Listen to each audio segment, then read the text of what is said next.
Hello students, how are you all? I hope you all are doing great. So welcome to your SST class. So in previous class हमने अपने main industrial regions of India के बारे में पढ़ा था. Now in today's class we are going to deal with our next topic जो कि है आपका distribution of major industries, right? So अगर हम distribution की बात करते हैं तो बच्चों जो USA है, USA के पास number of steel producing क्या है regions है, जैसे कि अलम्बा regions, उसके अलावा आपको देखने को मिलेगा पिट्सबर्ग, right? यंगस्टाउन रीजन, लेक एरी रीजन, मिड अटलांटिक रीजन, ये सारे ही रीजन आपको यूएसए में देखने को मिलते हैं. इन यूरोप बहुत सारी ऐसी कंट्रीज है जिसमें इंक्लूड होते हैं आपके UK, Sweden, France, Germany, Italy, Poland, Belgium, Austria etcetera. इनके पास बहुत ही वेल डेवलप्ड आयरन और स्टील इंडस्ट्री है. इन रशिया एंड एडजॉइनिंग जितने भी कंट्रीज है, जैसे कि many big centres have been developed, right. अगर हम Asia, China, Japan and India की बात करें तो उन्होंने भी डेवलप कर लिया है इस इंडस्ट्री को. अदर कंट्रीज में इंक्लूड होते हैं आपके ऑस्ट्रेलिया, ब्राजील, कोलंबिया, वेनेजुएला, चील in South America, Algeria, Egypt, Zimbabwe and South Africa and in Africa, right? ये सारे ही रीजन है जहाँ पे हमें स्टील और आयरन के प्लांट्स एस्टैब्लिश होते हुए दिखे हैं. In India most of the जो स्टील प्लांट्स होते हैं वो लोकेटेड होते हैं क्लोज टू द एरियाज जहाँ पे रॉ मटेरियल्स इजीली अवेलेबल हो जाते हैं. जो मेन सेंटर है वो कहाँ पे बच्चों, वो है जमशेदपुर में, बोकारो में, भिलाई में, दुर्गापुर में, राउरकेला में, उसके अलावा भद्रावती में, कुल्ती में, विशाखापट्टनम, सलीम एंड विजयनगर में आपको देखने को मिलते हैं. जो एनुअल प्रोडक्शन होता है बच्चों पे आयरन का वो कितना है, that is about 6.3 million metric tons, जो कि बहुत ज्यादा है. वाइल जो स्टील का है that is 154.06 million turns from all the plants, right. Then we have iron and steel industry. So बच्चों ये बहुत ही बेसिक इंडस्ट्री होती है एंड जो अदर इंडस्ट्रीज होते हैं वो इन पे डिपेंडेंट होते हैं. अब स्टील क्या है, स्टील हमारे लिए बहुत ही इंपॉर्टेंट रॉ मटेरियल होता है मशीन्स के लिए एंड अदर इंफ्रास्ट्रक्चरल मटेरियल्स भी जरूरत होती है in most of the industries. अब बच्चों ये जो इंडस्ट्रीज होती है वो फॉर्म करती है बैकबोन ऑफ द इंडस्ट्रियलाइजेशंस को of any country, because without steel अगर हम देखें तो कोई भी इंडस्ट्री डेवलप नहीं हो पाएगी, राइट. नाउ ये जो रॉ मटेरियल्स होते हैं उनकी जरूरत होते हैं इस इंडस्ट्री के लिए, जैसे कि आपके iron ore, coal, manganese and limestone. Now ये जितने भी हमारे रॉ मटेरियल्स हैं वो बहुत ही हैवी होते हैं एंड बल्की होते हैं, as a result of which जो स्ट्रेस है हमें उसको प्लेस करना पड़ता है on the locating steel plants which is close to the raw material producing regions. Now beside close proximity to the raw materials, जो स्टील इंडस्ट्री होती है उसको रिक्वायर होता है efficient mean of transporting your manufactured steel. मतलब कि अगर हमने प्रोड्यूस किया भी है स्टील को, अगर हमारे पास ट्रांसपोर्टेशन फैसिलिटी अच्छी नहीं होगी तो उसका कुछ मतलब नहीं बनेगा. इसी वजह से बच्चों स्टील इंडस्ट्री को रिक्वायरमेंट होती है कि वो अच्छे से उसको ट्रांसपोर्ट भी करे, right. Now the foremost producer of steel in the world are Russia, Germany and the USA. उसके अलावा Kobe Osaka region in the Japan, वो भी बहुत ज्यादा फेमस है बच्चों स्टील के प्रोडक्शन के लिए, राइट. ऑल्दो जो जापान है वो इंपोर्ट भी करता है रॉ आयरन ओर को. नाउ इन रशिया अगर हम देखें तो स्टील को प्रोड्यूस किया जाता है in the Ukraine region, in Germany the Ruhr Saar basin and in the USA Detroit. ये क्या है बच्चों, बहुत ही फेमस सेंटर्स हैं जहाँ पे स्टील को बनाया जाता है. इन इंडिया जो छोटा नागपुर प्लेट्यू है वो भी बच्चों क्या देखने को मिलता है हमें, छोटा नागपुर प्लेट्यू में भी हमें कुछ स्टील प्लांट्स देखने को मिलते हैं. जो पब्लिक सेक्टर स्टील प्लांट्स हैं of this region are at Durgapur, Bhilai, Bokaro and Rourkela, while जो प्लांट है at the Jamshedpur that is the private sector. Now we have iron and steel industry in India and USA. So iron and steel क्या है बच्चों, basic industry है and it is the production of steel. हम क्या कर रहे हैं, हम स्टील का प्रोडक्शन कर रहे हैं जो कि इंश्योर करता है कि डेवलपमेंट क्या होगी, development take place in other sectors of the industry as well. Overall जो डेवलपमेंट होती है they can only take place if there is enough steel available. मतलब कि अगर हमें बाकी इंडस्ट्री का भी डेवलपमेंट करवाना है तो हमारे पास इनफ स्टील अवेलेबल होना चाहिए लिए विद इन अ कंट्री, ताकि हम यूज कर पाए, ताकि हम अदर इंडस्ट्रीज को स्टैब्लिश कर पाए। अब बच्चों ये यूजुअली हैपन होता है when a country is rich in the raw materials. अगर कोई कंट्री रिच है रॉ मटेरियल्स में, जो भी चाहिए उनको इंडस्ट्रीज को बनाने के लिए, तभी प्रोडक्शन हो पाएगा स्टील का। जैसे कि the USA, Germany and Russia, ये सारे ही अच्छे एग्जाम्पल है स्टेटमेंट का।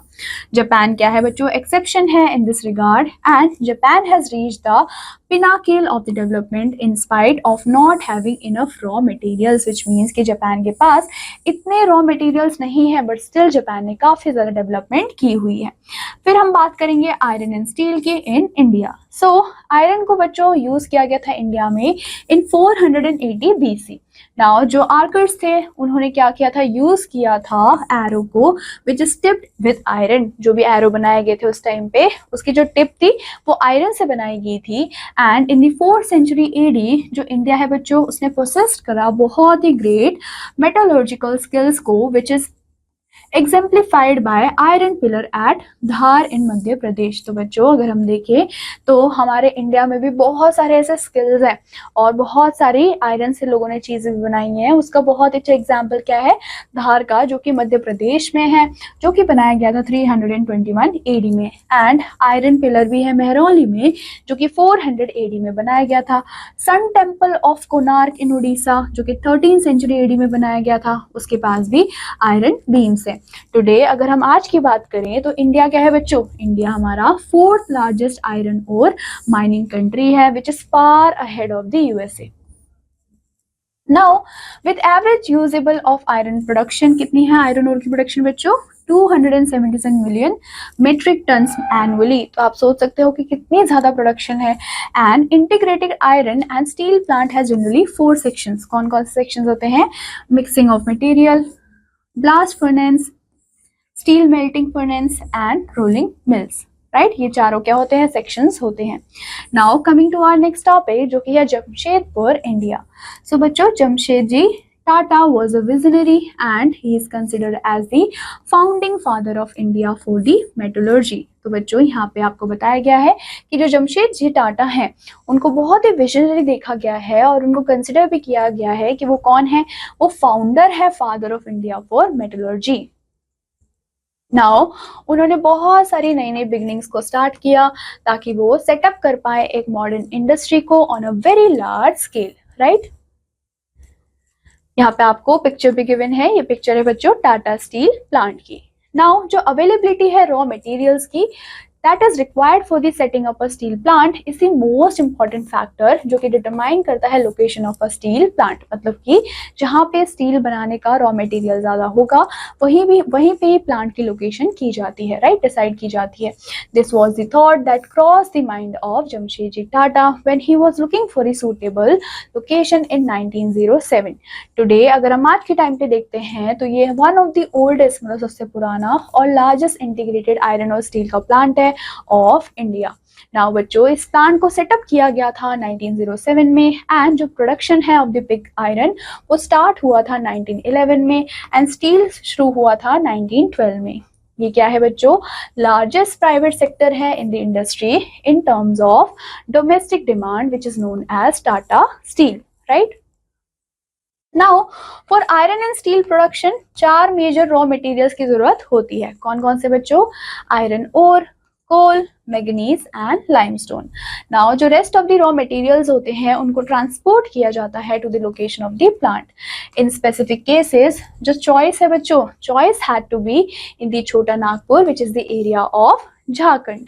नाउ जो टाटा स्टील है, टाटा स्टील के पास फॉलोइंग आपको लोकेशनल एडवांटेजेस देखने को मिलते हैं। जैसे कि जो प्लांट है उसको लोकेट किया गया है near the Confluence of 2 reverse. कौन कौन सी बच्चों, वो है बच्चों सुबेन रेखा एंड खार काई, जो कि सप्लाई करते हैं वाटर को to this industry.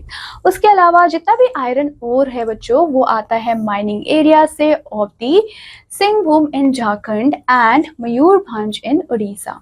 Good quality of coal वो आता है बच्चों रानीगंज से एंड झरिया माइन से which are not far away from the plant.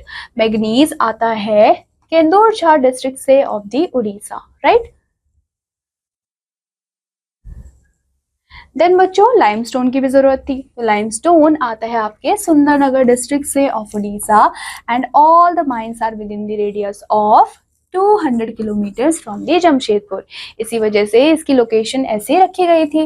Now जो Bihar, Jharkhand, Bengal, Orissa states being densely populated which provide cheap and abundant labour, इन जगह पे बहुत सारी पॉपुलेशन है जिस वजह से बहुत ही अबंडेंट अमाउंट में हमें चीप लेबर भी मिल जाता है। जो कोलकाता का पोर्ट है वो सिर्फ 200 किलोमीटर है फ्रॉम द जमशेदपुर, जो कि हेल्प करता है एक्सपोर्ट में एंड इम्पोर्ट में ऑफ द गुड्स। जमशेदपुर को कनेक्ट करता है Kolkata by a railway line. Now Tata steel, one of the oldest plant हमने देखा in the private sector, and 10 public sector plants include your Visvesvaraya iron steel limited, Bhilai steel plant, Durgapur steel plant, Rourkela steel plant, Bokaro steel plant which is second ISO steel plant, right? Alloy steel plant, Salim steel plant, Vishakhapatnam steel plant, and Bhadravati steel plant. Some of these units are located in your eastern industrial region. Some मतलब कि जो public sector plant है in the southern industrial regions. Now some plants in eastern region lie all around your Chota Nagpur plateau region. तो ये सारे ही reason में आपके steel plant exist करते हैं। टुडे अगर हम देखें तो बच्चों जमशेदपुर बहुत ही बड़ा इंडस्ट्रियल सेंटर बन चुका है, जहाँ पे आपके automobiles, railway locomotives, agricultural machinery, ये सारी ही चीजें मैन्युफैक्चर की जाती हैं। फिर आता है बच्चों पिट्सबर्ग, जो कि यूएसए में है। सो बच्चों it stand as a pivotal steel hub in the United States. Now ये जो स्टील सेक्टर है इन द पिट्सबर्ग, ये बेनिफिट होता है from the significant locational advantages. तो यहाँ पे भी हमें लोकेशन की ही एडवांटेज देखने को मिल रही है। Locally it is sourced coal and iron ore from the Minnesota mines, which is approximately 1,500 kilometer away, and it serves as a very crucial raw materials. Now ये जो iron ore की journey है to the Pittsburgh, ये facilitate की जाती है by the cost efficient Great Lakes waterway, which is recognized as one of the world's premier ore transport routes, right? Now from the Great Lakes जो trains है वो transport करती है ओर को पिट्सबर्ग रीजन में। जो अवेलेबिलिटी है वाटर की from the Ohio and Monongahela and the Allegheny rivers further क्या करती है, सपोर्ट करती है इस इंडस्ट्री को। नाउ यहाँ पे भी आपको इंडिया जैसा ही देखने को मिल रहा है कि रिवर्स भी है, राइट, ट्रांसपोर्टेशन भी है। Now in contemporary times the spar willing steel mills that once defined Pittsburgh are now predominantly situated in the surrounding area, which is rather than the city itself. Now ये जो भी हमने mills पढ़ी है, ये जो मिल्स है बच्चों ये स्ट्रैटेजिकली प्लेस की गई हैं in the valleys of Monongahela and Allegheny rivers near the Pittsburgh and along the Ohio River. Now ये जो ट्रांसपोर्टेशन है of the finished steels to the market, इसको बहुत ही एफिशिएंटली मैनेज किया जाता है दोनों ही लैंड और वाटर वे से।